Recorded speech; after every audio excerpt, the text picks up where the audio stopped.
los misterios de Dios. Los misterios de Dios. Y pues nos da mucho gusto también anunciar, ¿verdad?, que ya tenemos misioneros en el África, en Kenia. Les mandamos un saludo a Jonathan y a su esposa y a sus dos pequeños.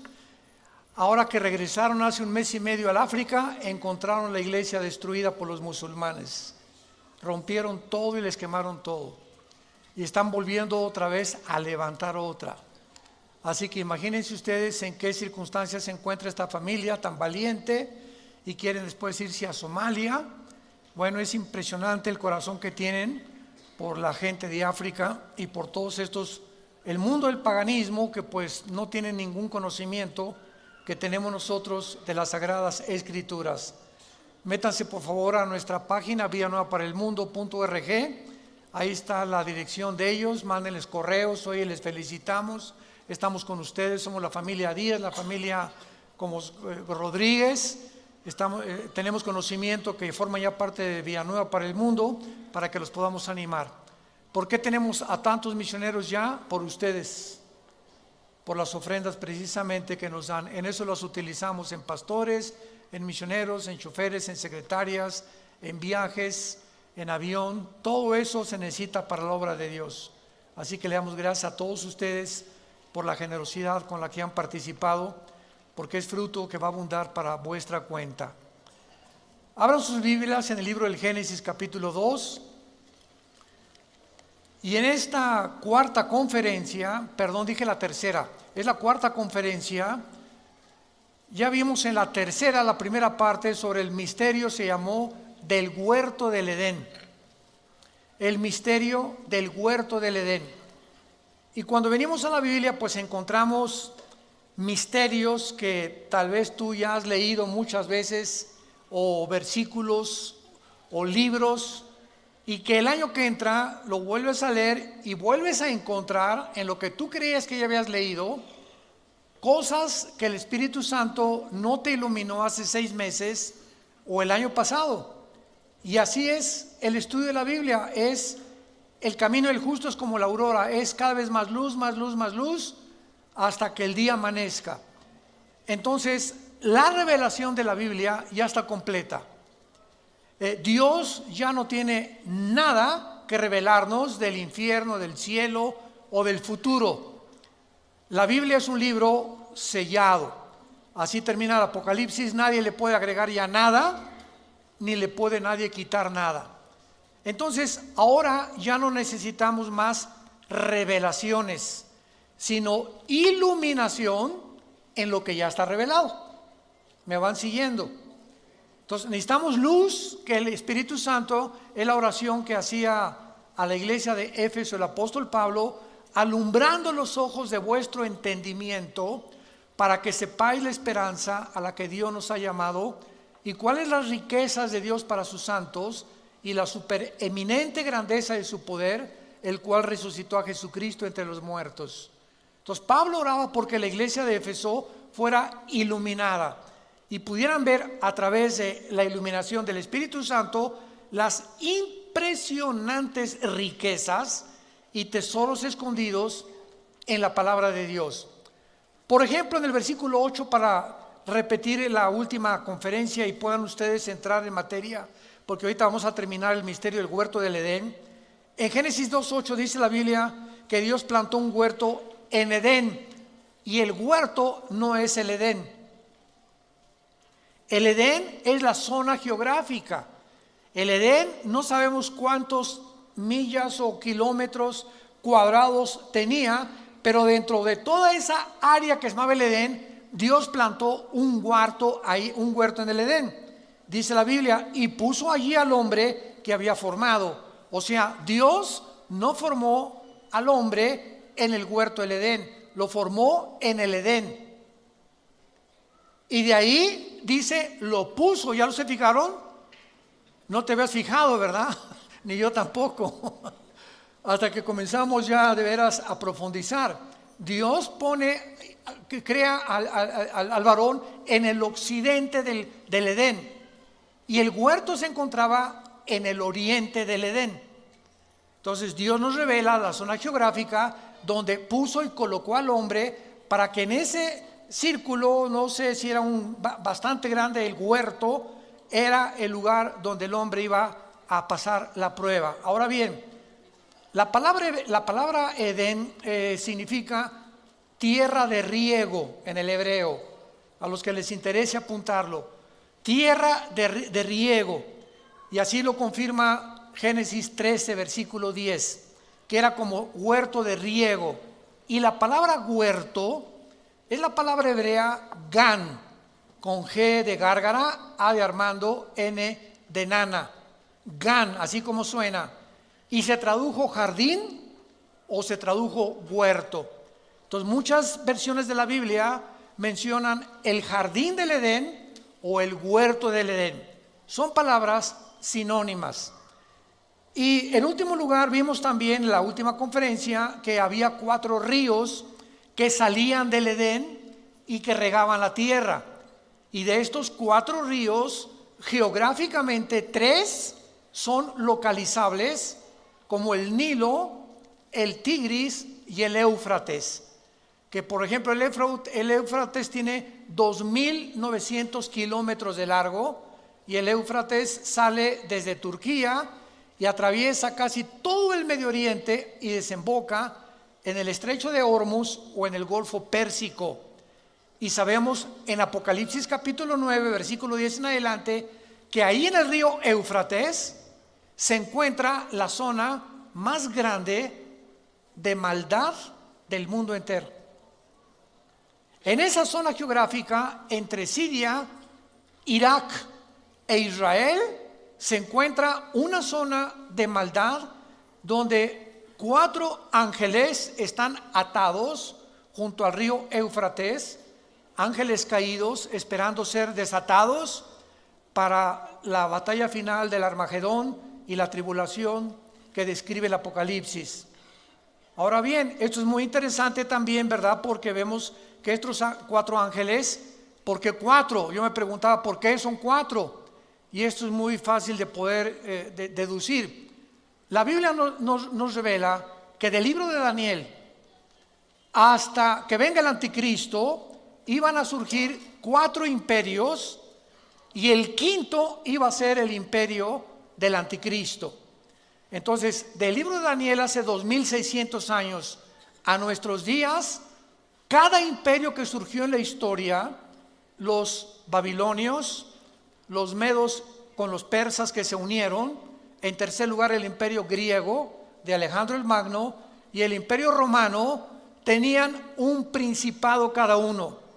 Y esto lo explica Daniel capítulo 10, cuando Dios manda un ángel al planeta donde tú y yo vivimos con un mensaje para Daniel, y cuando bajó del cielo el ángel de Dios, un ángel al servicio de Dios, se le atravesó un principado que impidió que el ángel llegara a donde estaba Daniel para traerle la profecía de las famosas 70 semanas del capítulo 9 del libro de Daniel. Estuvo tan tremenda la guerra espiritual que Dios tuvo que mandar a Miguel el arcángel para que pudiera librar el espacio y el ángel llegara aquí a la tierra con esta información. Ahí se nos revela pues que todos los imperios han tenido principados satánicos. Por ejemplo, los babilonios tuvieron uno, los medios persas tuvieron otro, los griegos y los romanos. Y estos 4 ángeles son los 4 ángeles atados que pertenecieron a los principados de los imperios de la historia del pasado. Antes de estos imperios solamente hubo el imperio egipcio y el imperio de los asirios. Entonces, en total tenemos, ¿verdad?, nosotros asirios, egipcios, babilonios, medos persas, griegos y romanos. Y estos 6 imperios que la Biblia nos describe y nos corre las cortinas de la historia han tenido principados satánicos, y estos 6 imperios son descritos en Apocalipsis capítulo 17. Y ahí se nos muestra claramente que viene el 7º imperio, que es la confederación de 10 naciones que se van a formar, 5 del Medio Oriente y 5 de Europa, para poder formar la última forma de gobierno mundial, de donde el anticristo va a derribar a 3 de estas naciones Daniel capítulo 7, y entonces él toma el poder de Europa y del Medio Oriente, no de Rusia ni tampoco del África. Entonces el anticristo no va a ser el dictador del mundo entero, como no lo fue Hitler, ni Mussolini, ni Stalin, ni Saddam Hussein, ninguno de los dictadores. Han sido fracciones del mundo geográficas en la que ellos han podido controlar. El anticristo controlará, repito, Europa y el Medio Oriente nada más. Rusia se va a aventar contra Israel, y entonces la coalición del sur, que tal vez sea Egipto con naciones del norte de África, se encontrarán en Israel para la tercera guerra mundial, que la Biblia la llama la batalla del Armagedón. Muy bien. Es importante ahora en esta cuarta conferencia entre el huerto del Edén, que estamos como uno de los misterios de Dios, contestar la siguiente pregunta. ¿Realmente el huerto del Edén se encontraba en Irak, en Siria o en Jerusalén? Entonces vamos a ver ahorita, a través de nuestra investigación y nuestro estudio bíblico, de qué forma la Biblia nos muestra que el huerto del Edén fue el lugar donde Dios tenía reuniones con los ángeles y donde Dios tenía reuniones con Adán. Por ejemplo, en Génesis 3:8 dice que Jehová caminaba con Adán y la voz de Dios se oía en el huerto del Edén. O sea, desde el principio de la creación, Dios ha querido tener comunicación con nosotros, comunión con nosotros. Nos creó Dios para que lo conociéramos, para que supiéramos que estamos debajo de una deidad, de un creador, diseñador inteligente, y Dios ama la comunión. Entonces el huerto del Edén se pierde y vemos nosotros en el tabernáculo, que fue inmediatamente después el primer lugar donde Dios se volvió a reunir con el ser humano, que fue el lugar que Dios escogió para restablecer la comunión. Entonces en el tabernáculo estaba el lugar santísimo, el lugar santo, el atrio o el patio, donde el sacerdote, sumo sacerdote, entraba en septiembre y octubre, que es el mes que nos corresponde al calendario hebreo, Tishri. Y ese mes, que es el mes de Yom Kippur, o el día de la expiación, el sacerdote entraba ahí y ofrecía sacrificio por todo el pueblo de Israel. Muy bien, Cristo muere en la cruz del Calvario y todos esos sacrificios del Antiguo Testamento se acabaron. Tetelestai, consumado es. Ya no más sacrificios, ya no más ofrendas por el pecado.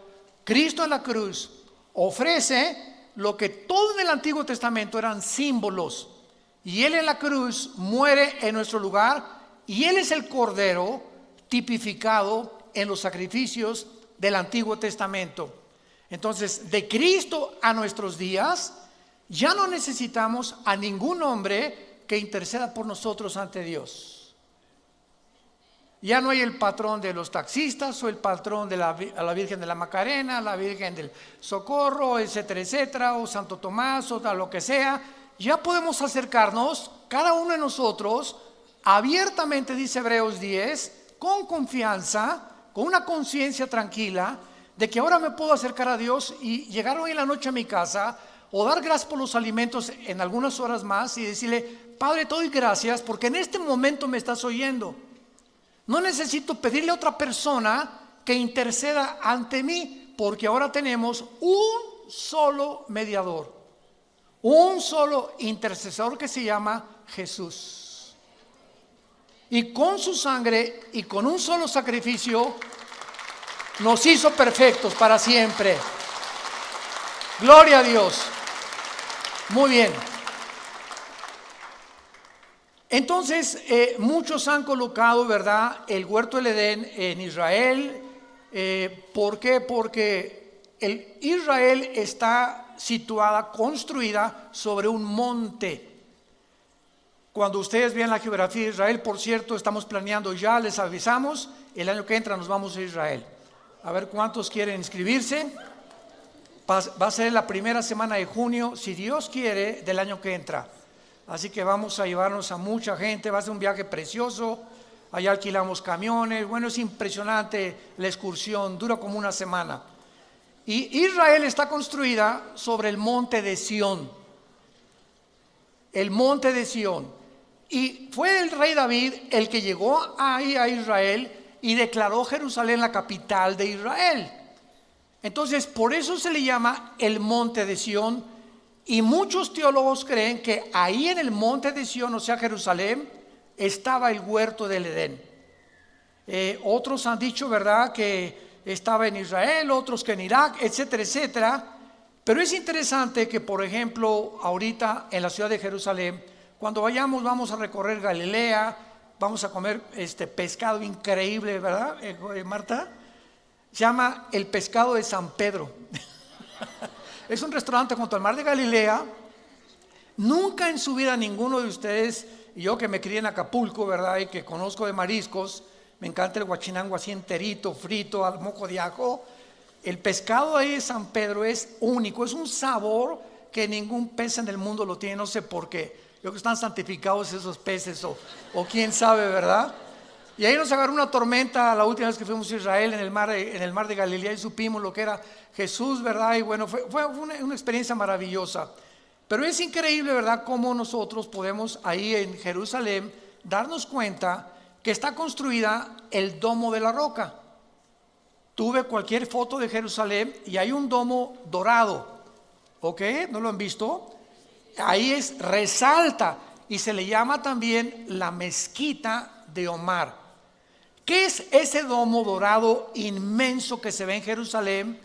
En el año 70 después de Cristo, el general Tito del Imperio Romano, hijo del emperador Vespasiano, llegó a Jerusalén y cumplió la profecía de Mateo 24, 3 y 4, que Jesucristo dijo: no quedará este templo tan precioso que reconstruyó el rey Herodes, no quedará piedra sobre piedra. Pues 70 años después llega Tito y arrasa Jerusalén y no quedó piedra sobre piedra.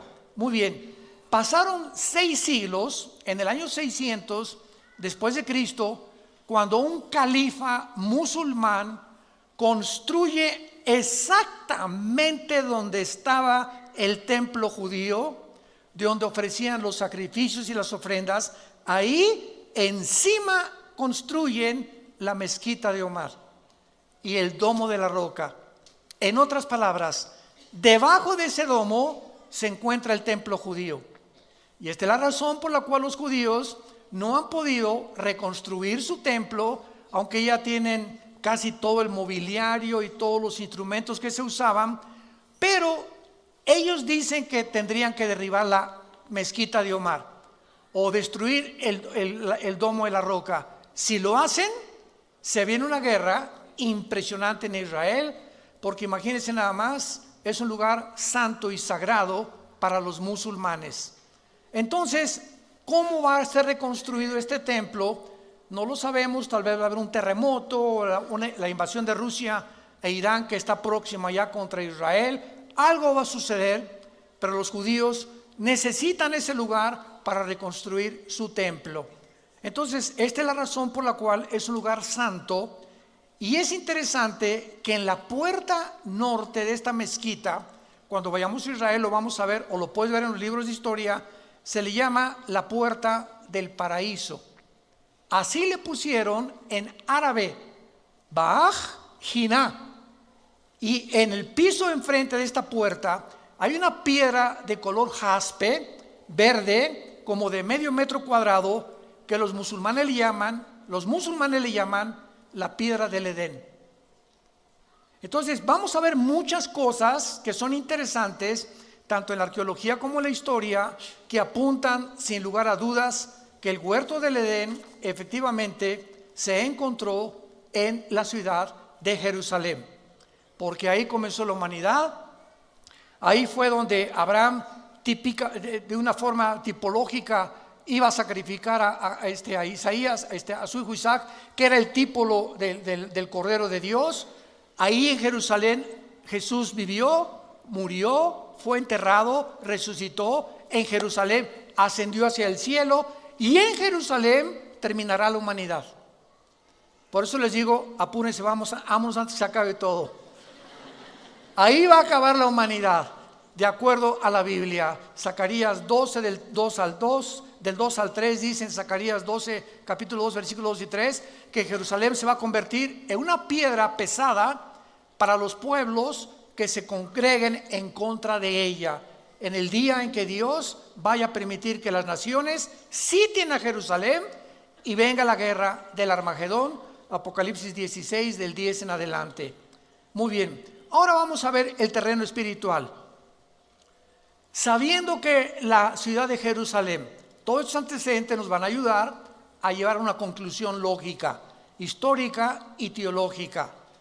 Sabiendo que la ciudad de Jerusalén es el centro del conflicto espiritual de los siglos, es lógico que ahí se lleve la tercera guerra mundial, la batalla del Armagedón. Veamos algunos pasajes en la Biblia, por ejemplo en el libro de Joel. Joel capítulo 3, versículos del 9 en adelante. Con cuántos detalles se describe la tercera guerra mundial. La buena noticia es que ya no vamos a estar aquí nosotros. Eso está garantizado 100%. Y dice así, Joel capítulo 3, versículo 9 en adelante. Proclamad esto entre las naciones, proclamad guerra, despierten a los valientes, acérquense, vengan todos los hombres de guerra.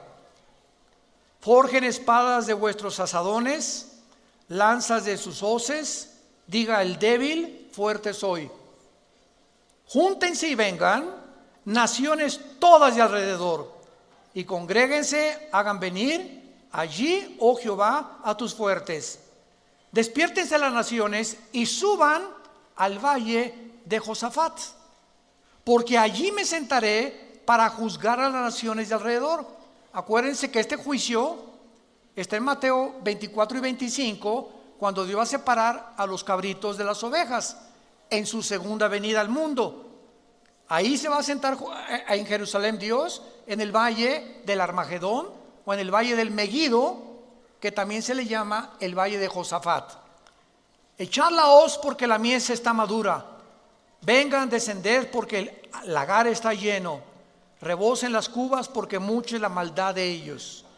Muchos pueblos en el valle de la decisión, es otro nombre para el valle del Armagedón, porque cercano está el día de Jehová. Siempre que vean ustedes en el Antiguo Testamento, siempre, sin excepción, el día de Jehová, el día de la ira de Jehová, son los 7 años de la tribulación. Es el día futuro donde Dios juzgará finalmente a Israel y donde el mundo, si Jesucristo no regresa, estaríamos a punto de autoextinguirnos, de autodestruirnos. El sol y la luna, versículo 15, se oscurecerán y las estrellas retraerán su resplandor. Y Jehová rugirá desde Sión, o sea, desde Jerusalén, y dará su voz desde Jerusalén. Temblarán los cielos y la tierra, pero Jehová será la esperanza de su pueblo y la fortaleza de los hijos de Israel. Y conocerán que yo soy Jehová, vuestro Dios, que habito en Sión, o sea, en el monte de Sión, que es otro nombre para Jerusalén.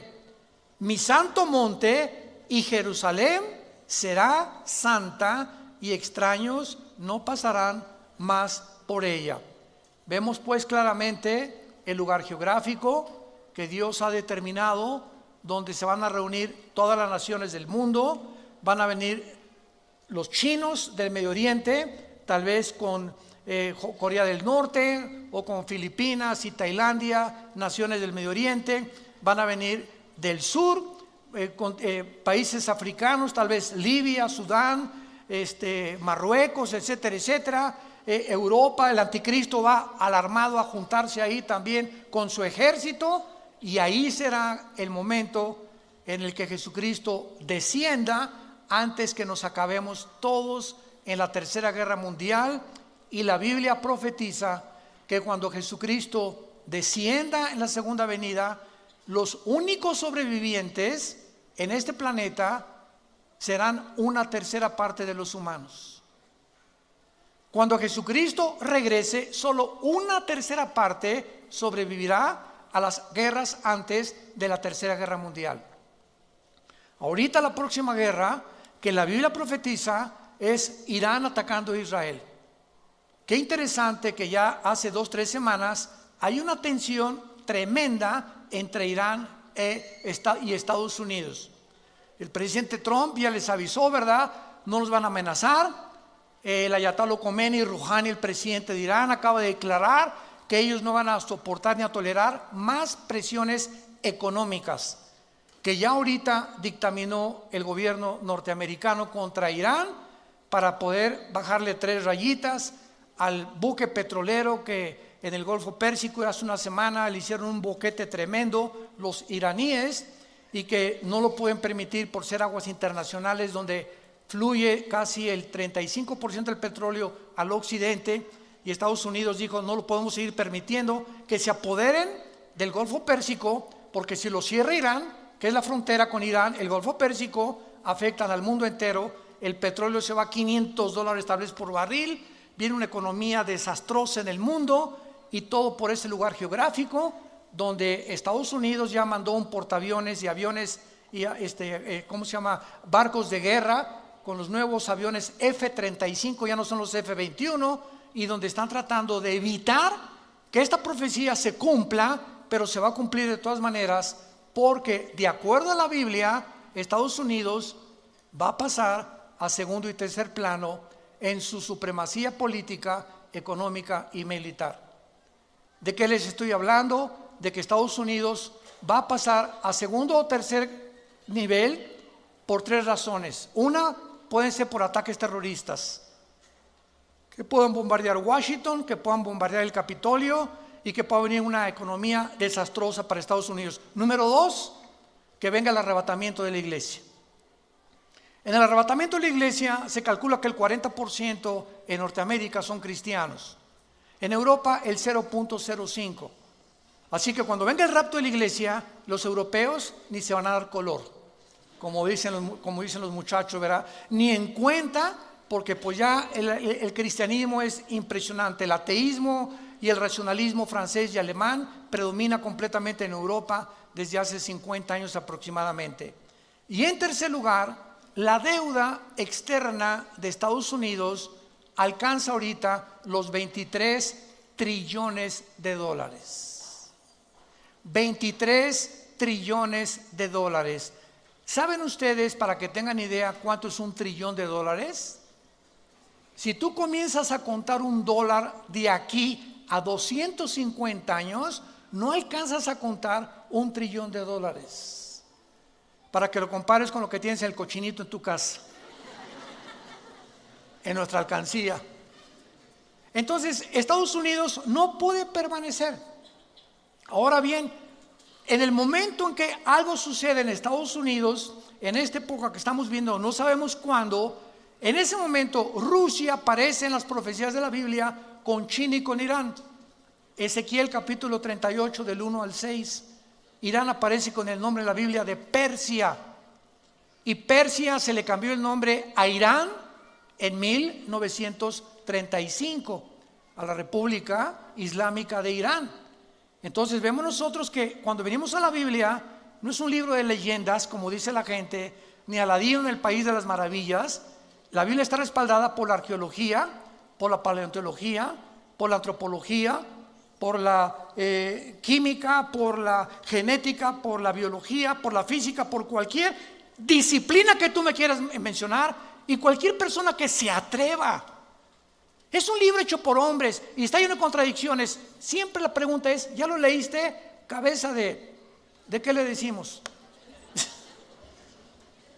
Para no decir ya nada, ¿verdad? De aguacate me dijeron. Bueno, por favor, entonces estamos en un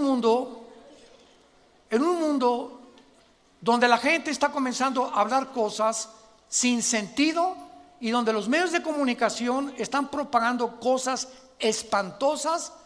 ¿Por qué? Porque para que lleguemos al punto que la Biblia profetizó, antes de que nosotros naciéramos y antes de que pudiéramos comprender que los profetas hebreos hablaron al pie de la letra todo lo que profetizaron, el mundo tiene que llegar, escúcheme con mucho cuidado, a la destrucción de la familia. Tenemos que decir que hay una luz y la iglesia es la luz. No hay nadie más que la iglesia cristiana como la luz del mundo. Tenemos que alumbrar y tenemos que ayudar a tanta gente que están autodestruyéndose por una mala información. Muy bien, veamos en Éxodo capítulo 25 de qué forma en el huerto del Edén o en el jardín del Edén, pues era un lugar geográfico con plantas, con manzanas, con frutas, etcétera, etcétera. Y nos quedamos en la que Dios tenía su comunión ahí con el ser humano y el intento de Dios de restablecer la comunión con nosotros y decirnos cuál es el camino. Hizo el tabernáculo Moisés y el tabernáculo tenía dentro un menorá, era como una lámpara de 7 brazos que representaba el huerto del Edén. El menorá representaba el huerto del Edén. Y veámoslo por qué. En Éxodo 25, dice en el versículo 31 en adelante, cuando se ordena hacer las piezas del tabernáculo, pongan mucha atención y concéntrense en esto que es maravilloso. Harás también un candelero de oro puro, labrado a martillo, se hará el candelero en pie, su caña. ¿Qué es una caña? Es el tronco. Sus copas, que son las copas de las flores, sus manzanas y sus flores serán de lo mismo. ¿Habías notado eso? Que cada uno de los pilotes del candelero simbolizaban árboles, hablando de los árboles que tenemos aquí adentro, las neuronas. Vean ustedes a continuación, saldrán 6 brazos de sus lados, 3 brazos del candelero a un lado, 3 brazos del otro, 3 copas en forma de flor de almendro, una manzana y una flor, 3 copas en flor de almendro, en forma de flor de almendro, otro brazo, una manzana, una flor, así en los brazos que están del candelero. Vemos nosotros que el candelero, que era la luz, era la forma en la que Dios estaba comunicándonos. Los expulsé del huerto del Edén, el jardín que les preparé porque les amo, y quiero decirles a ustedes en la construcción del candelero que no me he olvidado de ustedes. Les doy la representación del candelero ahora dentro del tabernáculo, para que puedan ustedes en su corazón recordar que soy un Dios que te ha amado con amor eterno y que no me he olvidado de ti. Cuando alguien se olvida de Dios, eres tú. Dios nunca se olvida de nosotros. Cuando alguien abandona a Dios, eres tú, no es Dios el que nos abandona. Dios nos dice: estaré contigo, no temas, nunca te dejaré ni te desampararé. Cuando sentimos que Dios nos ha abandonado, no es Él que nos ha abandonado, somos nosotros. Y al aislarnos de Dios, comenzamos a sentir el coraje. Cuando nosotros somos los culpables de perder la comunión con Él en la Biblia, y lo comenzamos a culpar de lo que nos está atravesando. Ya Dios nos pitó, ya me olvidó. Doña Chole, ahí está en el hospital. Ay, hermano pastor, nadie me ha visitado en el hospital. Me acaban de comunicar que tengo cáncer. Ya Dios me abandonó. Doña Chole, cuando Jesús moría en la cruz, ¿dónde estaba Dios? Podríamos decir, fue lo que dijeron los fariseos. ¿Cómo es posible, y los griegos, que este hombre se diga hijo de Dios? Si fuera hijo de Dios, Dios haría algo por él. Sin embargo, detrás de esa cruz y de ese sacrificio y de ese guiñapo humano en el que el Hijo de Dios se convirtió, se encontraba la sabiduría de Dios, el poder y el amor de Dios. Pero ¿cómo se podría interpretar así cuando un hombre ensangrentado moría en la cruz? Porque los pensamientos de Dios no son nuestros pensamientos, ni sus caminos son nuestros caminos. ¿Tú quieres con tu mente intelectual tratar de comprender a Dios? ¿Y quieres que Él piense como tú piensas? Es que si yo fuera Dios no haría esto. Y si yo permitiera a Dios, yo pensaría de otra manera. Claro que sí, cerebro de caracol y de chapulín. Esa es la soberbia intelectual que nos hace bajar a Dios y colocarlo en el banquillo de los acusados y convertirnos en abogados acusadores, en fiscales de Dios. Ahora tú contéstame, Dios, ¿por qué hiciste esto? ¿Por qué hiciste aquello? Cerebro de aguacate. Esta es la razón por la cual Jesús, cuando bajó al mundo, dijo que la característica y la virtud más grande para un ser humano conocer a Dios se llama la humildad. La humildad. Y la humildad no es, hermanito, ¿cómo está? Y andar con guarachitos y eso de que los pobres son humildes. ¿De dónde sacaron eso? Eso no es bíblico. La persona humilde, de acuerdo a la Biblia, es la persona que reconoce su incapacidad de gobernar su vida, ni su matrimonio, ni sus hijos, ni su negocio, que tiene necesidad de alguien más que lo saque del hoyo donde nos encontrábamos muchos de nosotros, de las tinieblas que cubrían nuestra mente hace muchos años para muchos de nosotros, que venga un rayo de luz y que nos muestre que existe otro mundo y que hay esperanza y que podemos vivir mejor, y ese reconocimiento se llama humildad. Porque hasta que tú no reconoces una entidad espiritual superior a ti, nunca conocerás la verdad. Te vas a meter en una cárcel intelectual donde yo soy escéptico, agnóstico o ateo o humanista o materialista o darwinianista o evolucionista, y ahí te encierras y jamás saldrás de esa prisión, porque Jesús vino a abrirnos las puertas de la prisión, a darle libertad a los cautivos, vista a los ciegos, dirección y camino a los humildes de corazón. Vemos nosotros pues aquí en esta descripción maravillosa de Éxodo 25, en el versículo 34, y en la caña central del candelero 4 copas en forma de flor de almendro. Otra vez flores, manzanas y flores. Habrá una manzana debajo de los brazos del mismo, etcétera, etcétera. Y en todo esto, ¿qué se está simbolizando? Un jardín. ¿Qué jardín? El jardín del Edén.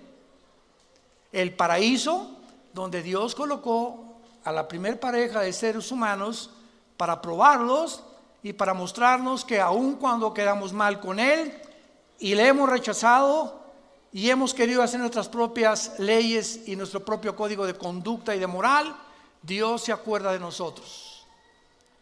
Muchos de ustedes que nos oyen por la televisión y los medios masivos de comunicación, o los que han venido aquí en la asistencia, no has venido por coincidencia. Quiero decírtelo de una vez. Tú no has venido aquí a escuchar a un hombre, has venido a escuchar lo que la Biblia dice acerca de tu vida, de mi vida y del futuro.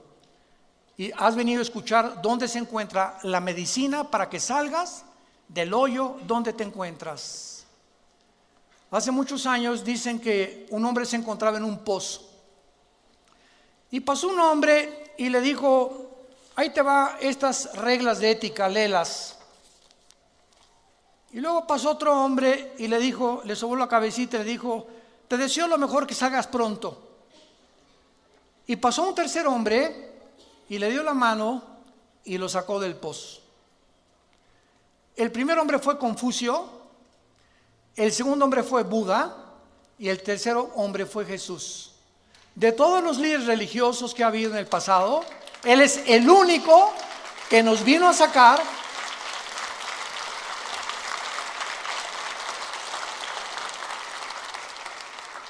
Jesús no solamente vino a darnos reglas, códigos de conducta que son maravillosos como los de Confucio, Mahatma Gandhi, etcétera, etcétera. Él vino a sacarnos, a darnos la mano y decir, te saco primero y después te instruyo para que te mantengas y no vuelvas a caer en el pozo de donde te saqué. Esa es la diferencia entre las religiones y el cristianismo. Las religiones son códigos, y haz esto, y no fumes, y no tomes café, y camina, miércoles de ceniza, peregrinaciones, ritos, ceremonias, liturgias. Y Jesús es la gracia. que se nos da, que no la merecemos para vivir para Él sin que hayamos hecho nunca nada bueno. Esa es la gracia. Cuando le preguntaron a un hombre de Dios que diera una palabra para definir el cristianismo, una palabra que no se encontrara en ninguna de las otras religiones, él contestó, la palabra es gracia. ¿Sabían eso? La palabra gracia en ninguna religión se encuentra, más que en la Biblia. Porque por gracia somos salvos por medio de la fe. Y esto no es de nosotros, porque es un don de Dios, para que nadie se gloríe.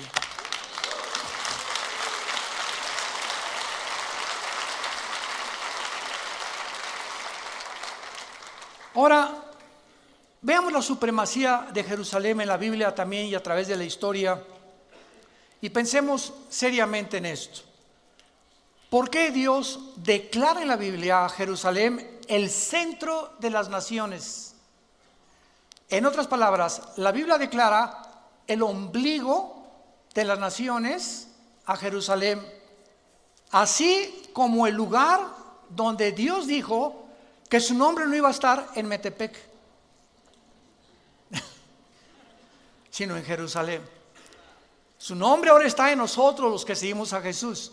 Pero geográficamente, la Biblia, vayamos rápidamente a Ezequiel capítulo 5, versículo 5, y vean esta maravillosa revelación que Dios deja en la Biblia escrita acerca de la importancia de Jerusalén en medio de todas las naciones de la tierra. Dice Ezequiel 5, versículo 5, así ha dicho Jehová, el Señor, esta es Jerusalén, y la puse en medio de las naciones alrededor de ella. Por favor, apunten la palabra en medio en el hebreo, que es la palabra tawech. T de tío, A de Armando, W, E de Enrique, CH, tawech, que significa ombligo en el hebreo. Ahí claramente Dios nos muestra que Jerusalén es el ombligo o el centro de todo lo que Él ha hecho a través de toda la historia. Y además, vayamos rápidamente al libro de Apocalipsis, al final de la Biblia, en el capítulo 22, nos revela, al acabar la Biblia, un huerto del Edén establecido al final de los tiempos otra vez. En otras palabras, lo que el hombre fracasó al principio de la humanidad en el libro del Génesis, la Biblia termina todos nosotros regresando con nuestra Eva y ustedes con su Adán. ¿Arroz? A ver si es cierto, dicen algunos, ¿no? Y mi esposa ya no estará tan gordita como usted, hermano. Y se parecerá a Rambo, mi esposo, en aquel tiempo. Miren, todas estas cosas ni te preocupes cómo se van a parecer, porque si en el momento en que nosotros estemos viviendo en el milenio, en el nuevo jardín del Edén, que es el reino milenial de Jesucristo, es en lo menos en lo que te vas a ver. Ya no vamos a ser tantos atraídos por el físico, sino por la espiritualidad en la que podemos vernos a nosotros, no como objetos sexuales o como objetos que anhelamos o como pasiones, sino algo mucho más profundo que la atracción espiritual. Ahorita, ¿qué es lo que predomina en el mundo? Las pasiones sexuales. Y todo el relajo que estamos viendo y toda la confusión que hay en el mundo son solamente seres humanos, hombres y mujeres, donde le han abierto la jaula a su vida interior, han dejado que el león que traemos, el monstruo que traemos, salga de nosotros y lo único que veamos es sexo. Sexo, es nada más sexo. Ya no importa tener hijos, ¿verdad? No me importa no tener hijos, sino simplemente es que es el nuevo amor. Cuando ni siquiera la palabra amor se puede definir por los seres humanos. Porque en 1 Juan capítulo 4 dice la Biblia que Dios es amor. Pero ese amor de Dios no es el amor eros, no es el amor fileos, es el amor ágape, que es el amor incondicional, sacrificial, que respeta nuestro género. Qué tremenda, qué cosa más tremenda, ¿no? Y ya no oímos en la televisión, pues es que nos amamos, no saben ni lo que es, no saben lo que estás diciendo, definen por favor el amor. Pues la atracción se parece a Travolta, yo me parezco a otro artista de televisión, ¿verdad?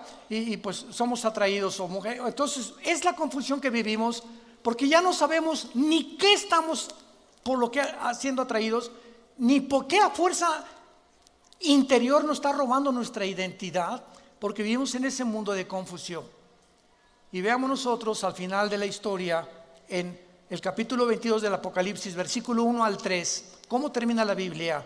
Después me mostró un río limpio de agua de vida, resplandeciente como cristal, que salía del trono de Dios y del Cordero. En medio de la calle de la ciudad, y a uno y otro lado del río, estaba, ¿qué? ¿Y en dónde se habla del árbol de la vida? En Génesis capítulo 2, que es el símbolo de Jesús. Él es Jesús, el árbol de la vida, que produce otra vez frutos, dada cada mes su fruto, hojas, árboles, fruto, árboles, para la sanidad de las naciones, y no habrá más maldición. Y el trono de Dios y del Cordero estará en ella, y sus siervos le servirán. La última revelación de la Biblia es la siguiente, que nos funde los fusibles. Dios habitaba primero en la eternidad. En la eternidad no hay tiempo. La eternidad, cuando Einstein postuló el tiempo como una forma de la cuarta dimensión, vemos nosotros que el tiempo tuvo un inicio, Génesis 1, la materia y el espacio tuvieron un inicio físicamente, cuantitativamente y cuánticamente, y vemos nosotros que ese espacio, materia y tiempo donde nosotros vivimos ahorita se va a terminar. Y cuando Dios creó el tiempo, la materia y el espacio, Él vivía en la eternidad, hizo un tercer cielo para Él habitar ahí. Segunda de Corintios capítulo 12 del 1 al 3, hizo un segundo cielo, que es el segundo cósmico que vemos, hizo el primer cielo donde tú y yo habitamos, que es de la atmósfera hacia abajo. Y la revelación que la Biblia nos da es la siguiente: Dios habitaba en la eternidad, después bajó a un tercer cielo, y en el milenio Dios va a bajar de su tercer cielo, donde está su trono, y su trono ahora va a estar en la ciudad de Jerusalén. Ahí va a estar Dios gobernando el nuevo universo y los nuevos cielos y las nuevas tierras que va a crear desde este insignificante, pequeñísimo planeta Tierra donde tú y yo vivimos. El creador de los cielos y la tierra bajará y se sentará, y tendremos acceso a Él como ahorita lo tenemos a través de la oración en el Espíritu, y físicamente nosotros seremos enviados. No sé a cuántas galaxias o cuántos mundos va Dios mandar, pero somos nosotros la insignificante iglesia, que somos menores que los ángeles ahorita en sabiduría y en poder, que nosotros vamos a ser puestos arriba de los ángeles. Nosotros vamos a juzgar a los ángeles, y los ángeles quedarán ayudándonos como siervos de nosotros, la iglesia. Esta es la posición y es la esperanza y el futuro que Dios nos promete en su palabra. Para que no pierdas la esperanza a la que fuimos llamados hasta el final de tu vida. Tu fe y mi fe no es en vano. No es en vano haber confiado en el Hijo de Dios, en el único que nos ha dicho: yo soy el camino, la verdad y la vida. Síguelo hasta el final de tu vida.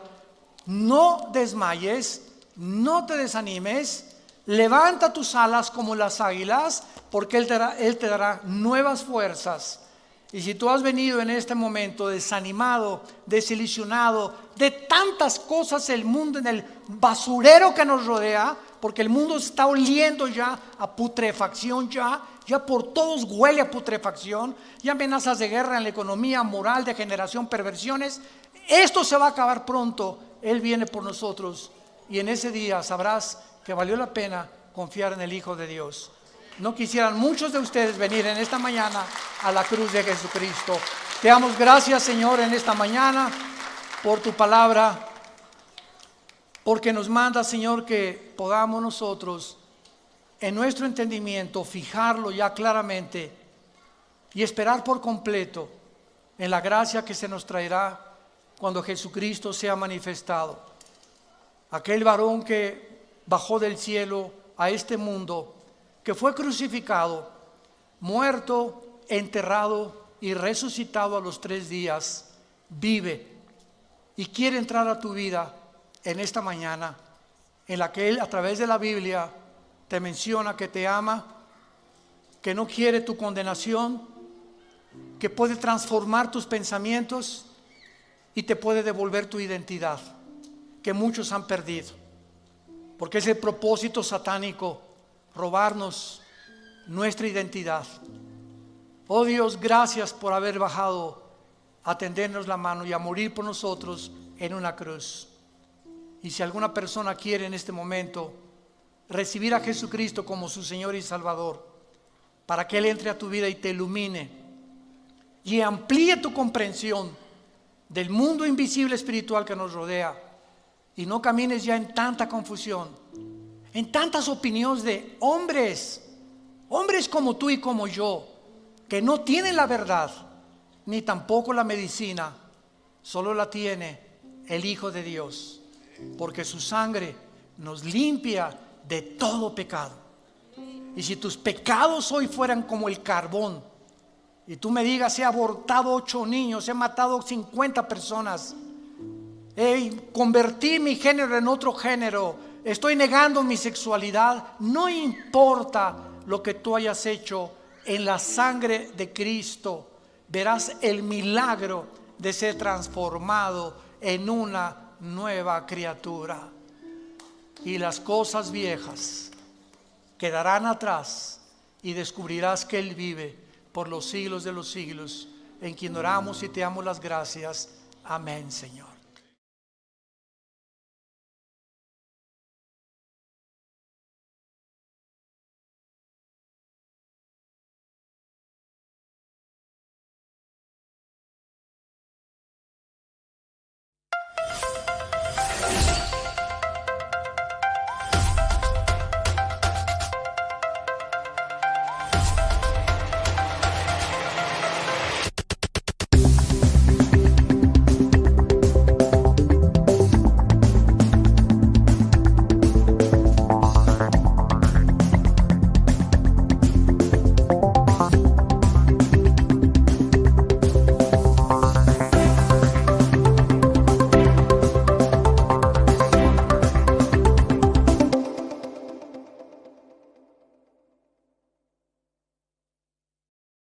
Están sintonizando este ciclo de conferencias titulada La bestia que sube del abismo.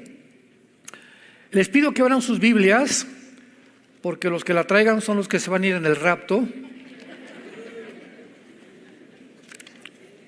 Eso garantizado. En el capítulo 11 del libro del Apocalipsis. Y antes de leerlo, solamente quiero darles algunos datos de lo importante que son las profecías bíblicas. Ojalá que tomen nota de lo que les voy a decir. Aunque no traigas tu Biblia, puedes apuntar ahí si te interesa. De acuerdo a la Enciclopedia de Profecías Bíblicas, Enciclopedia de Profecías Bíblicas de J. Barton Payne, Barton con B grande, para que lo puedas googlear, y Payne es con P de papá e Y intermedia, Payne se escribe, Barton Payne. Hay 1239 profecías, 1239 profecías en el Antiguo Testamento. Y 578 en el Nuevo Testamento. 578 en el Nuevo Testamento. O sea, en la Biblia hay un total de más de 1800 profecías. Estas profecías están contenidas en 8.350 versículos. No veo que muchos tomen nota, pero pues no importa. En la Biblia hay 31.124 versículos, por lo cual casi, en resumen, la tercera parte de este libro, el 30% de la Biblia, son profecías. De aquí la importancia de predicar las profecías bíblicas. Una tercera parte de la Biblia, Dios considera tan importante las profecías que una tercera parte contiene las profecías tanto en el Antiguo como en el Nuevo Testamento.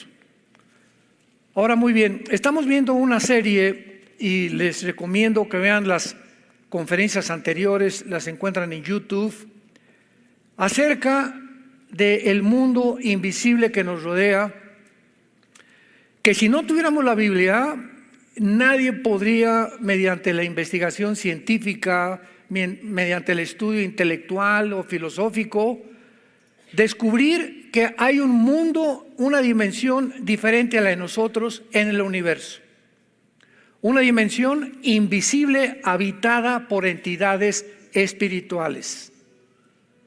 El mundo de alguna manera tiene conciencia de que los indígenas, los cherokees, los Suais, los Sioux, en Estados Unidos, los Aucas en el Ecuador, en México, los aztecas que ofrecían sacrificios, algo les decía que había algo que trascendía el mundo y le llamaban dioses, y adoraban la luna, adoraban el sol, etcétera, etcétera. Los indígenas en Estados Unidos a los espíritus, que los árboles tenían espíritus, pero algo en el ser humano le dice que algo trasciende la vida humana.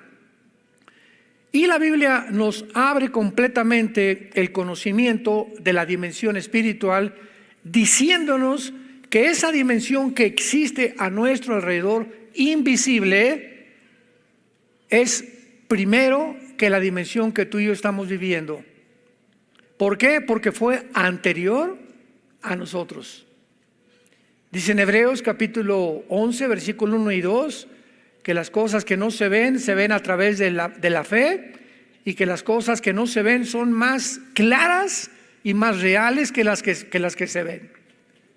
Ahora, muy bien, para poder comprender este mundo alrededor invisible, la Biblia nos muestra que existen serafines, querubines y ángeles.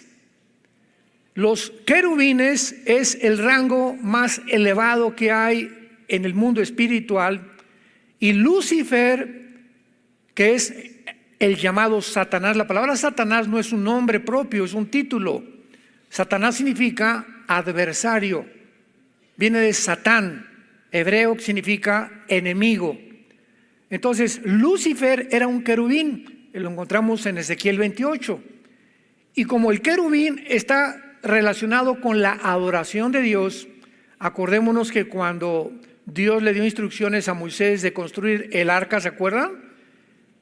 Hizo dos querubines arriba del propiciatorio, uno y el otro con sus alas, mirando la sangre que era derramada por el sumo sacerdote una vez al año. Entonces los querubines están representados bajo la santidad, representan la santidad de Dios. Vemos también los querubines cuando Adán y Eva fueron sacados del huerto del Edén. Dios puso en el huerto, en la entrada, un querubín con una espada, ¿verdad?, resplandeciente, y con la luz, mostrándonos claramente que antes de que el hombre regresara al huerto del Edén otra vez, porque estaba prohibido ya que Adán y Eva regresaran, tenía que cumplirse la justicia y la ley de Dios. En el tabernáculo, que estaba el atrio, o sea, el patio, el lugar santo y el lugar santísimo, donde estaban los querubines arriba del atrio, las cortinas que dividían el lugar santo al lugar santísimo, las cortinas estaban pintadas de querubines. Y cuando Cristo muere en la cruz del Calvario, ¿se acuerdan lo que sucedió? Ese velo se rasgó de arriba hacia abajo. O sea, querubines, háganse a un lado. Voy a entrar yo con mi propia sangre. Síganme todos. Ya no hay ningún impedimento para regresar al huerto del Edén, para regresar a tener comunión con Dios. Cristo nos abre un camino nuevo y vivo mediante su sangre, donde ya no hay ningún impedimento, ni de querubines ni de nadie, para poder tú, mediante la sangre derramada en esa cruz, acercarte a Dios. No necesitamos a San Pancho, ni a San Bartolomé, ni vírgenes, ni Abraham, ni Isaac, ni papas, ni nadie, porque no hay más que un mediador entre Dios y los hombres, Jesucristo hombre. Gracias a Dios. Ahora, muy bien, Dios nos sigue revelando a través de la Biblia, y mientras más nos acercamos al final de la historia, dice la Biblia que la vida del justo es como la aurora. Tu vida puede ser una vida en la que caminas con Dios y te desconectas de la Biblia, que es la fuente de energía. Como ahora, yo no entiendo cómo alguien puede venir sin Biblia a la iglesia. Te desconectas de la Biblia y en ese momento te paras, se detiene tu camino. Porque si tú tienes luz, está aquí y no es de nosotros, viene a nosotros. Mis palabras son espíritu, y son vida. Tú te conectas con la Biblia, lees la Biblia, la memorizas, y ¿qué estás recibiendo? La naturaleza, participando de la naturaleza divina de Dios. Estás cada vez más pareciéndote más a Jesús, recibiendo las fuerzas de Dios. Y siempre lo he dicho que es como un celular. Un celular yo lo saco y lo conecto todos los días y me carga el celular y le aprieto los botones y me funciona. Pero si desconecto el celular 1 o 2 días y quiero apretarle los botones, el celular no me va a responder. ¿Por qué? Uno tiene energía, y así pasa con nosotros también.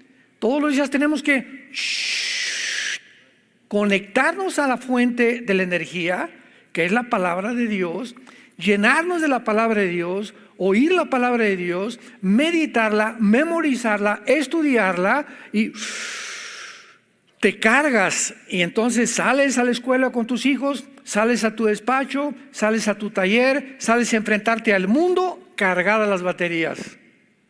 Ya no te vas a pelear cuando alguien se atraviesa en el periférico. Vas a tener sabiduría para resolver el problema que tienes con tu hijo, con tu hija.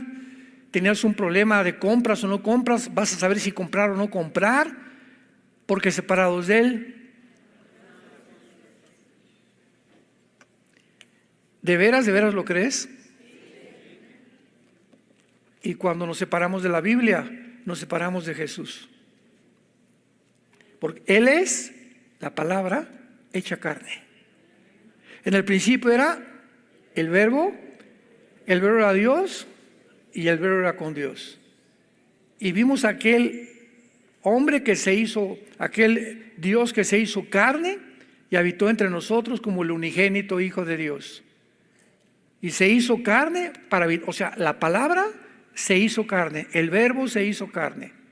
Entonces la palabra de Dios, ¿verdad? Jesús es la palabra encarnada de Dios. Y por eso dice en 2 de Pedro que cuando leemos la Biblia participamos de la naturaleza divina de Dios. Cuando tú realmente crees eso y lo has asimilado, vas a tener una Biblia en tu coche, en el baño de tu casa, en tu garage, una chiquita cuando viajes. Vas a adquirir el bendito hábito de no separarte de la palabra de Dios. Muy bien, en este pasaje que estamos estudiando en Apocalipsis 11, estamos analizando algo bastante profundo y mucho más comprensible en la época que vivimos. La Biblia nos muestra que desde tiempos antiguos, todos los imperios asirio, Egipto, Babilonia, Medo-Persa, Grecia y romano, detrás de los faraones, de los césares, de los gobernantes, se encuentran entidades espirituales llamadas ángeles caídos. Pablo le llama en Efesios 6:12 principados. No tenemos lucha contra sangre y carne, sino contra principados. O sea, príncipes de Satanás, de Lucifer. Y cuando venimos al Nuevo Testamento, descubrimos que en el Antiguo Testamento, en el libro de Daniel principalmente, se le llamaba a los imperios bestias. Y dice Daniel capítulo 7, y vi vi 4 bestias que se enfrentaron, una como un león, una como un oso, una como un leopardo, representando la palabra bestia, representando al imperio. Pero vamos a entender ahora con más claridad en el Nuevo Testamento que realmente cuando la Biblia decía en el libro de Daniel y en el Antiguo Testamento, vi una bestia, no se refiere al imperio, sino al ángel caído, al principado que se encontraba detrás de Babilonia, detrás de Grecia, detrás de Alejandro el Magno, detrás de Nabucodonosor, detrás de Adolfo Hitler, detrás de José Stalin, detrás de Saddam Hussein, detrás de todos estos hombres que de alguna manera han manifestado una conducta contraria o antidios. Porque por eso se llama anticristo. Hay muchos anticristos, o sea, cualquier persona en contra de Cristo, en contra de Dios, tiene el espíritu del anticristo. Aunque va a haber un anticristo visible, terrenal, real, en una persona, como lo vamos a ir viendo. Entonces vemos en Apocalipsis 11 a 2 testigos que posiblemente sean Elías. No hay ninguna duda que va a ser Elías uno de ellos, porque en Malaquías, el último libro del Antiguo Testamento, dice: Elías vendrá antes del día del Señor, o sea, antes de la tribulación, y volverá a los corazones de los padres hacia los hijos y de los hijos hacia los padres. Cuando vino Juan el Bautista, le preguntaron: ¿eres tú Elías? Dijo: no, yo no soy. Y Jesús aclaró: yo tampoco soy Elías, pero viene Elías, demostrando de una forma indubitable que vendría físicamente a través de Elías, porque es uno de los hombres en el Antiguo Testamento que no murió. ¿Acuerdan? Primer Reyes, que fue arrebatado por una carroza llena de ángeles. Y el otro hombre se debate entre Moisés y Enoc, porque Enoc es el segundo hombre, Génesis 5, que no murió tampoco. O sea, en el Antiguo Testamento hay 2 hombres, 2 personas, 2 seres humanos que no murieron como nosotros. Si nos vamos en el rapto, no vamos a morir. Vamos a ser transformados inmediatamente para estar con Jesús en el aire. Entonces, estos 2 hombres, Enoc y Elías, no murieron. Por eso se cree también que sea Enoc. Muy bien, quien quiera que sea, veamos cuál es el asunto que tenemos que desarrollar. Versículo 7. Está hablando de los 2 testigos. Apocalipsis 11:7. Cuando hayan acabado su testimonio, la bestia que sube del abismo hará guerra contra ellos y los vencerá y los matará. Veamos ahora en Apocalipsis 17 con más claridad, más información acerca de esta entidad misteriosa, interesante, que le dicen la bestia. Apocalipsis 17, versículo 8. La bestia que has visto, o sea, que estaba montada sobre la ramera, con cuidado, era y no es y está para subir del abismo. Aquí claramente el Espíritu Santo está hablando en tiempos de Juan, cuando Juan vivió bajo el Imperio Romano, hace 2000 años. Entonces, con cuidado, síganme.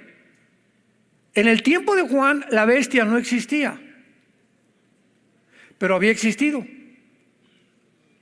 Juan dice: la bestia era.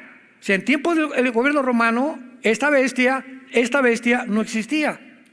Y fíjense lo que dice a continuación: y no es. Ahí lo aclara Juan.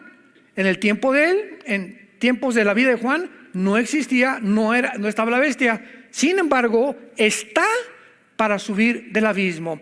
Aquí pues se nos menciona a una entidad espiritual misteriosa que se llama la bestia y que no es el anticristo. ¿Cómo sabemos que no es el anticristo, la bestia de Apocalipsis 13? En primer lugar, recordemos algo. En la Biblia hay diferentes lugares debajo de la tierra que se llaman prisiones. Y tenemos en primer lugar al abismo. ¿Se acuerdan en Lucas 16 y 17 que Jesús se enfrentó al Gadareno? Y cuando el Gadareno se acercó a Jesús y Jesús a él le preguntó: ¿cómo te llamas? Legión, le contestó el Gadareno, el principado o el jefe de los demonios. Y los romanos tenían 6,000 soldados, formaban una legión. O sea, aquí hay un hombre con 6,000 entidades espirituales que se llaman demonios. Daimón en el griego, que significa simplemente seres inteligentes, más inteligentes que nosotros. Sin embargo, estos demonios son diferentes a los ángeles caídos. Esto es muy importante. Entonces, los ángeles caídos no entran a una persona, pero sí entran claramente los demonios. Y los ángeles caídos no perdieron sus cuerpos, se pueden materializar. Los demonios no, porque no tienen cuerpo, necesitan descansar en seres humanos. Entonces, el abismo, le dijo Legión a Cristo: por favor, no nos mandes al abismo.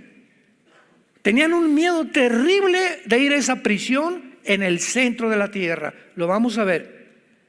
Entonces Cristo les da permiso y se salen los demonios y se meten a unos puercos.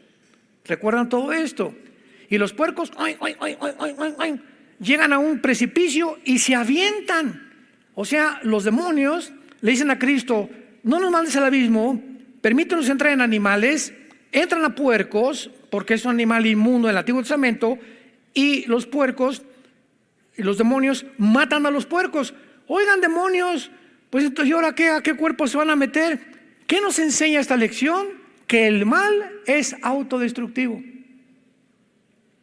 Que el mal no puede permanecer por sí mismo. ¿Qué quiero decir? El mal tiene dos enemigos: el mismo mal y el bien. Una banda de delincuentes, una banda de ladrones, una banda de asesinos, si la policía no los agarra, tarde o temprano, entre ellos mismos se van a matar o se van a destruir.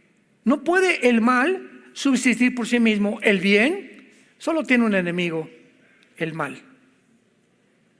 Entonces, una persona contraria a la luz no sabe que esa misma persona se está autodestruyendo. Si tú fumas y fumas, te estás suicidando. Tomas y tomas y tomas, te estás suicidando.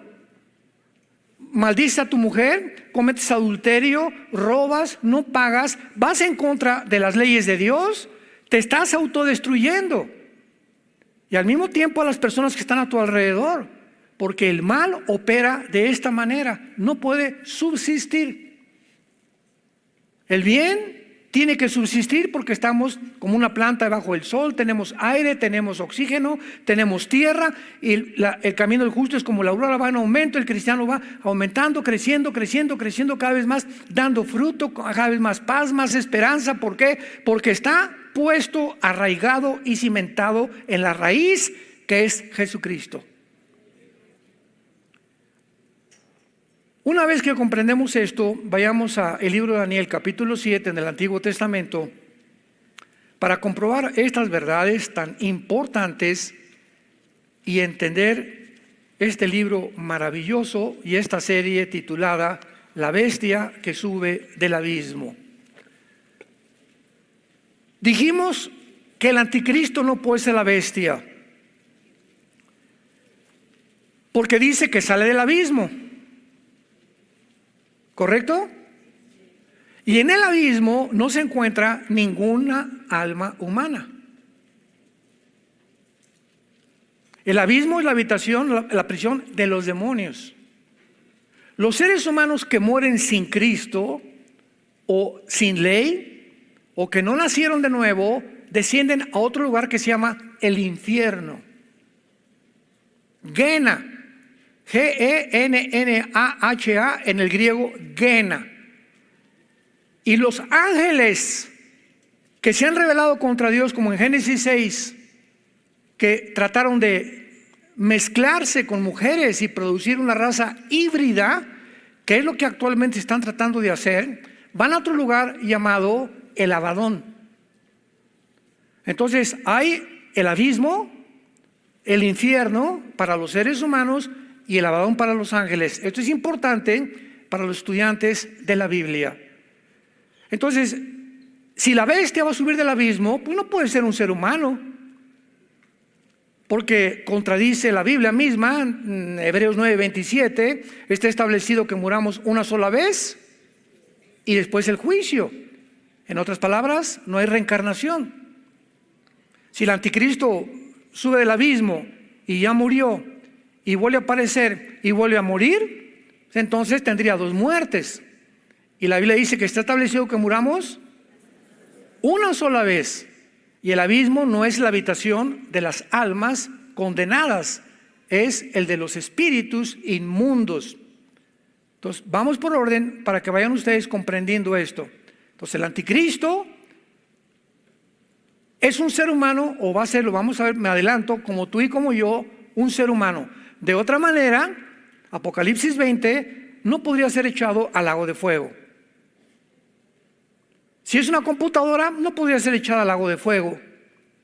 Si el anticristo es un imperio, porque todas estas especulaciones las han manejado en los últimos años sin tener conocimiento de la palabra de Dios. El anticristo tiene que ser un ser humano para poder ser condenado y echado al lago de fuego. Entonces no puede ser tampoco que venga del abismo, porque solamente en el abismo están los demonios, y vamos a ver más adelante que hay ángeles en el abismo como jefes de los demonios. Uno de ellos se llama Abadón, el destructor, pero lo vamos a ver más adelante. No se vayan a empachar. Bueno, aquí dice en Apocalipsis Daniel 7, Daniel dijo: miraba yo en mi visión de noche, y he aquí que los 4 vientos del cielo combatían en el gran mar. A los que les interese, arriba de la palabra vientos, ponle espíritus.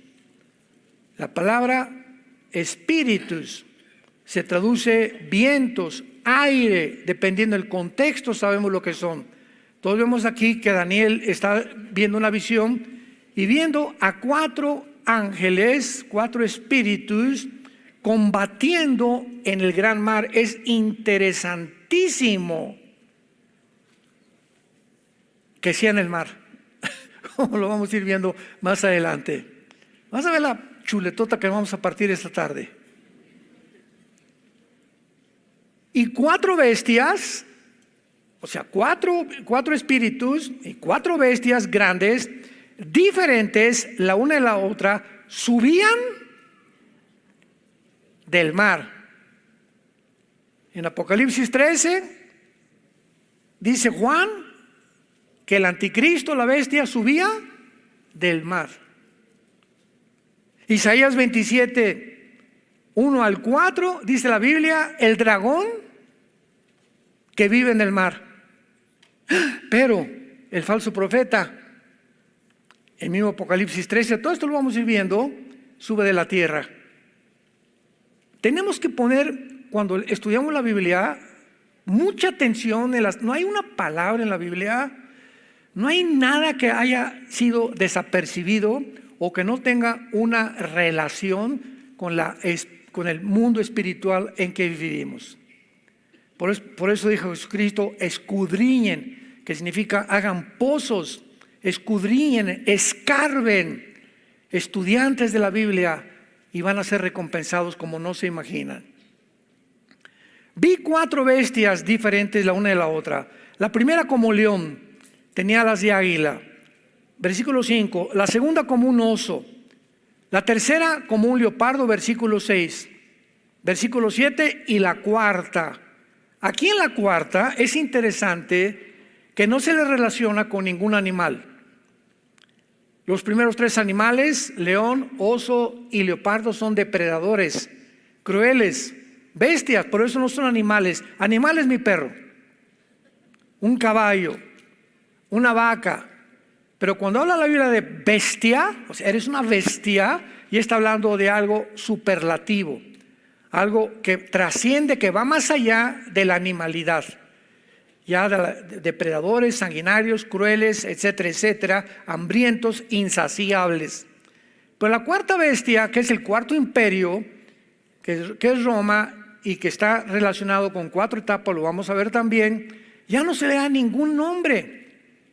Y esta cuarta bestia, dice la Biblia, en el versículo 7, espantosa y terrible, en gran manera fuerte, tenía grandes dientes de hierro, devoraba y desmenuzaba, y las obras con sus pies, y era muy diferente a todas las bestias que vi antes. ¿Cuál es la diferencia entre esta cuarta bestia, que es Roma, y que de alguna de las naciones que formaron el imperio romano saldrá el anticristo? El imperio romano cubrió Europa, el norte de África. Qué interesante que ahora Putin esté volviendo a reunir y apoderándose de las naciones africanas. Acaba de tener una reunión hace 2 semanas con más de 60 naciones africanas en Moscú. Y acaban de dar un golpe de estado en Níger, no en Nigeria, en Níger, por un grupo de mercenarios que se llama Wagner, que trabajaba anteriormente para Putin. No sabemos si ahora el avión que explotó con todo el grupo de Wagner fue Putin, no se sabe, lo vamos a saber más tarde. Pero qué interesante que las naciones del norte de África se mencionan en Ezequiel 38 viniendo contra Israel. Ya estamos uniendo todo, hermano, estamos ya tejiendo toda la tela. Una tela tiene un hilo por acá, otro por acá, ¿verdad? Otro por acá, otro por acá, pero todos convergen para hacer una fábrica de tela, ¿verdad? O un telar, o un vestido, pero todo bajo el microscopio son puros hilos pequeñísimos que uno con el otro tiene que estar perfectamente unidos, y la Biblia así está. La Biblia nos da por aquí un hilo en Daniel, otro en Apocalipsis, otro en Ezequiel, otro en Zacarías, y nuestro trabajo ¿cuál es? Comenzar a este hilo, con cuál puedo juntarlo con este, o con el de Zacarías o con el de Daniel, y lo pego y ya tengo un poquito más, y luego este con este, y así vamos juntando y se va armando la pieza o la pintura donde Dios quiere que veamos con más claridad. Pero hay que traer la Biblia. Yo no voy a dejar de insistir en esto. Dice en Daniel 12, así vamos a ver cómo acaba Daniel 12. Los entendidos entenderán. Y en el Nuevo Testamento Jesucristo en Mateo 24 dice 37 al 39, pero como en los días de Noé, así será la venida del Hijo del Hombre. No entendieron, no entendieron. No entendieron.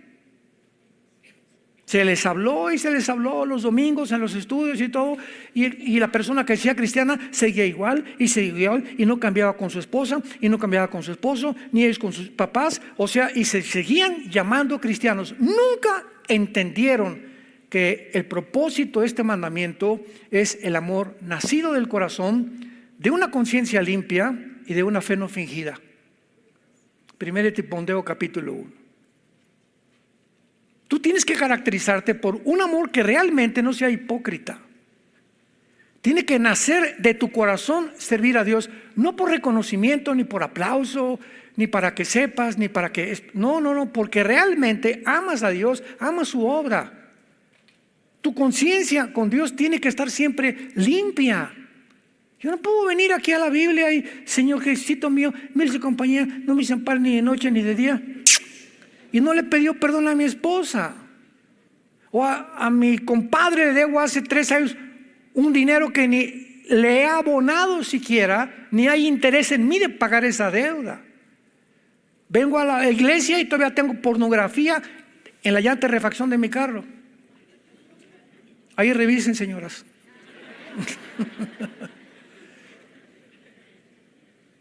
Tenemos que tener una conciencia limpia porque Dios es un Dios santo. Yo no puedo llegar, o sea, cuando llegamos ante Dios, Dios, tú sabes mi corazón, examíname, Padre. Dime qué hay ahorita, dime qué cosa puede estorbar ahorita que tu Espíritu Santo se comunique a mi espíritu, porque anhelo conocer tu voluntad, anhelo saber cómo invertir, anhelo saber cómo manejar mi casa, anhelo seguirte, Señor, anhelo tener paz, seguridad. Pero mientras mi conciencia me acuse de algo, tengo que limpiar mi conciencia y mi fe no puede ser fingida. No puedo fingir ante mis amigos, no, pues sí, bueno, soy cristiano los domingos y ja, ja, ja. A ver, Juan, vamos a echarnos una chela entre tú y yo, cuéntame el de Pepito. Y llego a otro lugar y soy otra persona, y en mi casa soy otra persona. Total que don Pancho es un psicópata, es una persona esquizofrénica, tiene múltiples desórdenes de su personalidad. En su casa es una persona, con sus amigos es otra persona, jugando fútbol es otra persona. ¿Cuántas máscaras tiene don Pancho? La fe no fingida, somos de una sola pieza. En la casa, con mis amigos, en el deporte, en la escuela, en el cine, somos de una sola pieza. Se llama el carácter estructurado bajo el control del Espíritu Santo.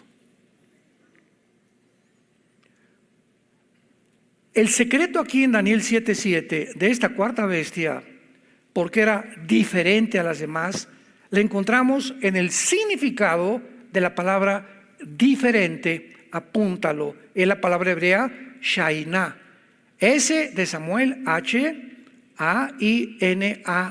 como suena Shainah, que significa de naturaleza diferente o alterada.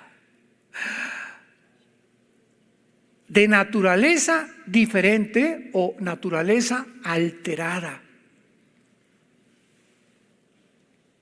Dios mío santo. En el siglo XXI surge un movimiento donde tú no eres hombre, eres mujer, y tú no eres mujer, eres hombre. Donde, por favor, cámbiate de sexo. Ahora, en California, a los 12 años, acaba de salir el gobernador en California, en Estados Unidos, a los 12 años un niño pierde su patria potestad. ¿Qué significa esto? Que a los 12 años en California puede llegar un grupo de personas del gobierno a tu casa, agarrar a Pepito y llevárselo con ellos y comenzar a reeducarlo o adoctrinarlo en la ideología de género y sugerirle que cambie su sexo. A un niño de 12 años que ni siquiera tiene sentido, ni siquiera entiende el sexo. A este grado ha llegado la humanidad, ya no a la animalidad. Aquí está el ser humano, aquí están los animales. Cuando una persona trasciende la animalidad, baja a un nivel más bajo que los animales y se llaman monstruos.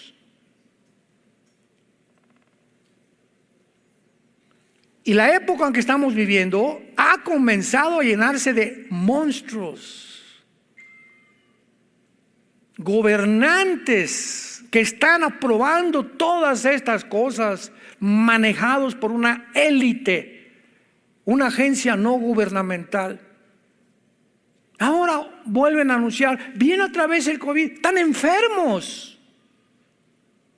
Oye, entonces las 5 repuestos que me dieron, casi querían que pusiera 10 repuestos. Y entonces no me sirvieron de nada.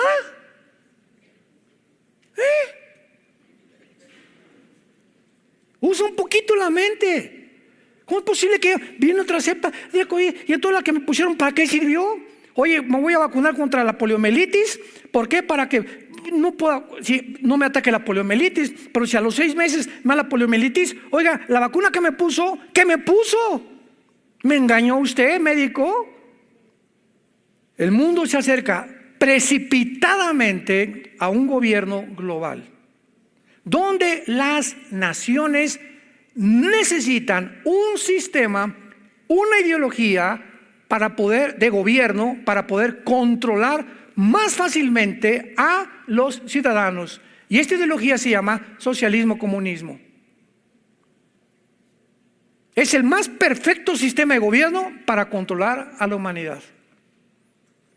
Se demostró en el siglo XX un fracaso y se vuelve a desenterrar porque los gobernantes están cada vez más ansiosos y más ávidos y más ambiciosos de controlarnos y que seamos títeres y esclavos completamente de papá gobierno. Ya tu leal Pepito ya no es a tu papá, ni a tu mamá, ni a tu iglesia, es a papá gobierno. Ahora yo voy con tu hijo y yo lo voy a educar. Espérame, el gobierno no educa a mi hijo. Ni lo voy a meter a una escuela a mi hijo donde le enseñan la ideología de género en los libros de texto. Prefiero sacarlo y que quede bruto y que sea santo en lugar de que sea inteligente y un diablo. 1000 veces más. A estas opciones nos estamos enfrentando, damas y caballeros, santos de Dios. Gracias a Dios en Toluca ya el mes que entra abrimos ya nuestra escuela para niños. Gracias a Dios. Ahora en Colombia le dije a cantidad de pastores que me preguntaron, que han mandado correos, la única, ¿qué hacemos, hermanos? Saca a tu hijo de la escuela y oren, y ya cada iglesia que tengan tal vez 1 o 2 a la semana que les enseñen, ¿verdad? Turnarnos para darles clases a los niños, pero sacarlos de ese medio, de ese pantano, de esa oscuridad, donde los quieren completamente destruir psicológica, espiritual y físicamente. Es un mundo bien feo el que estamos viviendo. Tenemos que abrir los ojos y tenemos que hoy que nunca predicar la verdad, porque esta es la única verdad que existe, la única regla de moral, conducta y fe que Dios nos ha dejado. Esta cuarta bestia de diferente naturaleza está hablando del gobierno final. ¿Cómo se va a caracterizar el gobierno del anticristo? Va a ser un gobierno de naturaleza alterada. Por eso dice en Daniel 11, 33 al 35 que el anticristo no hará caso del amor de las mujeres. No es coincidencia nada de lo que estamos viendo. Todo lo que estamos viendo desde hace 3, 4 años, todo tiene una pavimentación, un camino para poder preparar finalmente el surgimiento del futuro dictador mundial, el anticristo de la Biblia. Un gobierno con un control económico del mundo, moral, militar y político. Pero tiene que haber una preparación y nosotros somos la generación que nos encontramos en esta preparación. Abramos los ojos.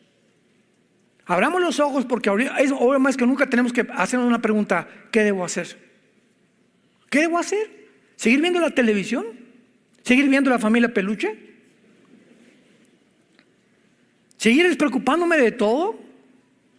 ¿No nos mandó Jesús y dijo: sean mis testigos ante un mundo que se está pudriendo? Este gobierno final, que es la cuarta bestia, que representa las 2 piernas de la estatua del capítulo 2 de Daniel de Nabucodonosor, ¿se acuerdan? Que tenía la cabeza de oro, que representa Babilonia, que es el león del capítulo 7, versículo 4. Babilonia. Después el pecho de plata representa al segundo imperio, que fue los medos y los persas, que representan al oso, Daniel 7:5. De los medios persas, de acuerdo a la historia, la Biblia se adelantó, porque la Biblia es la historia escrita adelantada. Vino Alejandro el Magno, versículo 6, Daniel 7:6, el leopardo.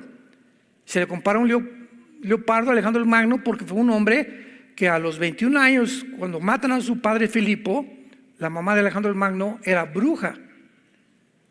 Comienza a conquistar el mundo y se fue a África y casi, ¿verdad? En la India tuvo una derrota tremenda, se regresa a Babilonia, que es Irak moderno, y Alejandro el Magno ahí muere. Y la cuarta ya dice una bestia terrible, representada por las 2 piernas de la estatua de Nabucodonosor. Ahora muy bien, este cuarto imperio, nos damos cuenta que de acuerdo a la Biblia, hasta que venga Cristo no va a haber otro imperio. Tiene que ser 4 nada más. Ahora pongan atención. El cuarto imperio es Roma y comienza en la cintura. Este es el imperio romano. Las 2 piernas es la segunda etapa del imperio romano porque se dividió en Constantinopla y Alejandría, que es actualmente Estambul, que está en Turquía. 1500 años después del imperio romano prevaleció todavía el área oriental, que es Estambul o Alejandría, que son las 2 piernas. Y luego tenemos los pies, la tercera etapa, que es con 10 dedos, que dice Daniel 2, para no tener que leer tanto, Daniel 2, que de estos 10 dedos, cuando Cristo venga, golpeará la estatua en los 10 dedos que representan las 10 naciones finales que existirán antes de que venga Jesucristo por segunda vez. No antes del rapto, antes de la segunda venida. Y estas 10 naciones por provenir, 5 del lado oriental, porque Roma se divide en el oriente y en el occidente. 5 dedos descienden del lado oriental, 5 dedos del lado occidental, 10 naciones que van a surgir en el mundo, un G10, 5 de Europa y 5 del Medio Oriente. Cuando oigamos que hay una unión entre 5 naciones de Europa y 5 del Medio Oriente, en ese momento, cuando se formen esta confederación política, de una de ellas, aquí está en Daniel 7, saldrá el anticristo. No especulemos que el anticristo es Obama, el Papa, el príncipe, por aquí, por allá.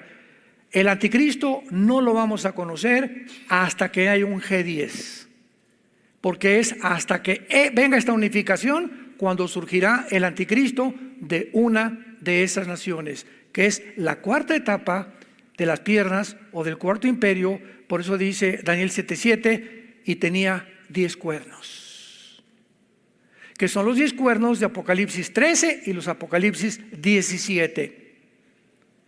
Y mientras yo contemplaba Daniel 7:8, los cuernos, he aquí otro cuerno pequeño salía entre ellos, y delante de él fueron arrancados 3 cuernos de los primeros. Los cuernos en la Biblia representan líderes con autoridad o representan naciones con autoridad. Entonces vemos nosotros que ese cuerno pequeño representa al anticristo, y rápidamente comprobémoslo en el versículo 23 del capítulo 7 de Daniel. Daniel está confundido, como muchos de ustedes están ahorita, que los cuernos, que esto y que el otro, que la cuarta bestia, y entonces se le da a Daniel el entendimiento y se le comienza a revelar, porque la Biblia no es de interpretación privada, la Biblia es interpretada por la misma Biblia, porque es escrita por el Espíritu Santo, se le da la interpretación. Versículo 23, dijo así, ya están explicándole a Daniel qué significa la cuarta bestia. La cuarta bestia será un cuarto reino en la tierra, diferente a todos los otros reinos, como ya lo vimos, y a toda la tierra devorará, trillará y despedazará. Esto no lo hizo el imperio romano. El imperio romano fue destruido, ¿verdad? Sucumbió, fue derribado, pero nunca conquistó el mundo entero. Y los 10 cuernos significan que de aquel reino, o sea, ¿de cuál reino? Del cuarto reino, el imperio romano, el antiguo imperio romano, se levantarán 10 reyes, que son los 10 dedos de la estatua del capítulo 2, que es la estatua de Nabucodonosor. Se levantarán 10 reinos, y tras ellos, o sea, ya que estén formados el G10, se levantará otro, subraya otro con rojo, porque es el anticristo. Ya que estén formados los 10, se levantará otro, el cual será diferente a los primeros, y a 3 reyes derribará. Y hablará palabras contra el Altísimo, y a los santos del Altísimo quebrantará. Pensará en cambiar los tiempos y la ley, tiempos en tiempos y medio tiempo, pero se sentará el juez y le quitará su dominio para que sea destruido y a reinar hasta el fin. Esto significa que después del cuarto reino, o la cuarta etapa que fue el antiguo imperio romano, viene Jesús. Se sentará el juez cuando estas 10 naciones, guiadas por el anticristo, que están en Apocalipsis 17, lo vamos a ver. En ese momento viene Jesucristo. Versículo 27, qué hermoso. Y que el reino y el dominio y la majestad de los reinos debajo de todo el cielo se ha dado ¿a quién? A nosotros, al pueblo de los santos del Altísimo, cuyo reino es reino eterno, y todos los dominios le servirán y le obedecerán. Una vez que venga Jesucristo y venga el milenio, el juicio, el gran trono blanco y la eternidad, Dios hará cielos nuevos y tierra nueva.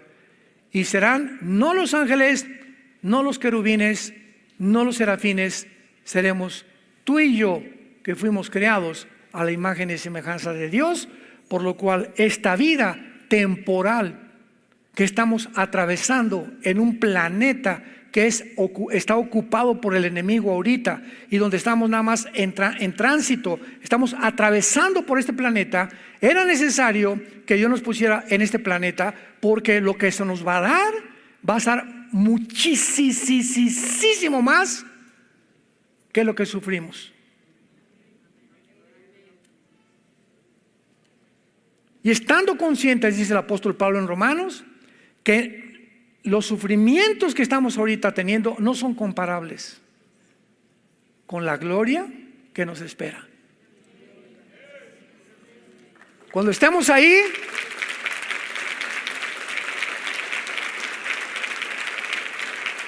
cuando estemos con Jesús, vamos a voltear hacia nuestro pasado y va a parecer solamente como una mala noche en un hotel de cuarta categoría, como una pesadilla que tuvimos, y ya no habrá nada absolutamente que pueda lastimarnos, ni enfermarnos, ni tampoco volver a morir. Y ahí comprenderemos claramente que valió la pena. En este poco tiempo que tenemos, estamos en un campo de entrenamiento, amados santos de Dios. Estamos en un campo de entrenamiento, siendo preparados para la otra vida. Por eso Jesús dijo: ¿de qué le sirve al hombre ganar el mundo si pierde su alma? Tú puedes ganar ahorita todo lo que quieras, pero no solamente ahorita, vas a sufrir aquí y en la otra vida, en el infierno, que arde con fuego y con azufre. Nunca cesará tu sufrimiento, pero tú que atravesaste y sufriste por causa de Cristo y fuiste una persona santa, honesta, sincera, con una conciencia limpia, con una fe no fingida, no te imaginas las glorias que se han de manifestar, y oirás la voz que diga: entra bendito de mi Padre, entra bendita de mi Padre al reino preparado para todos ustedes que me siguieron hasta la muerte. Te damos las gracias, Señor.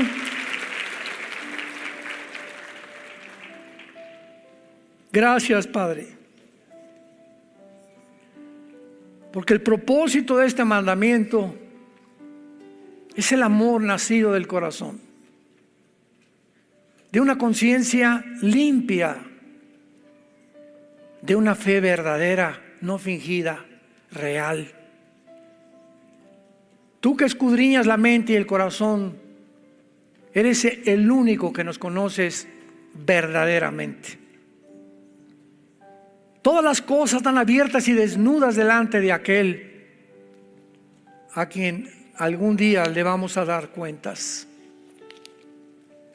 Sean santos porque yo soy santo, dice el Señor.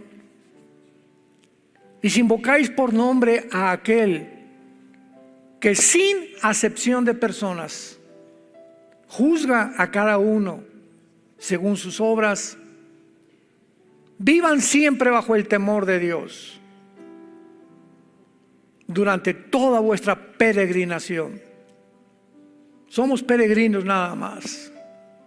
No somos de este mundo, ni pertenecemos a este mundo.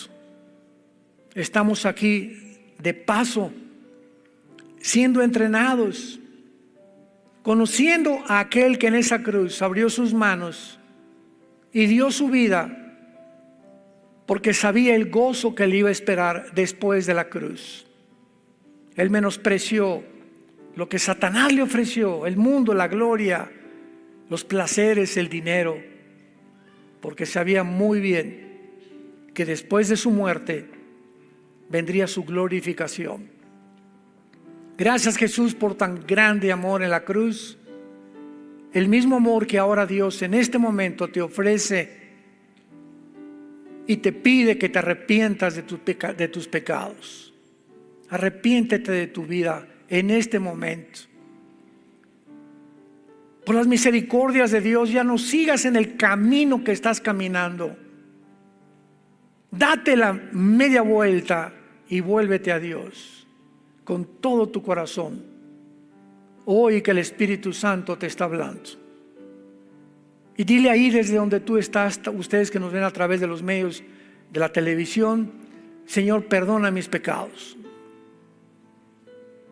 Yo sé que no puedo cambiar, por eso vengo a abrazar la cruz, porque creo ahora que en esa cruz la sangre preciosa, la vida de tu Hijo unigénito, Jesucristo, pagó por mis pecados. Y te pido, Jesús, ahora que entres a mi vida como mi Señor y mi Salvador.